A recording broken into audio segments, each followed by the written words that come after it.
Tawagin na po natin para po sa ating opening remarks, si Father Wilmer Calvo. Tawagin po natin si Father Wilmer.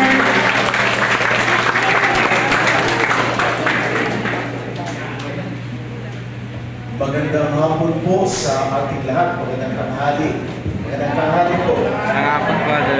Ay, tanghali. Sabi po ni St. Augustine,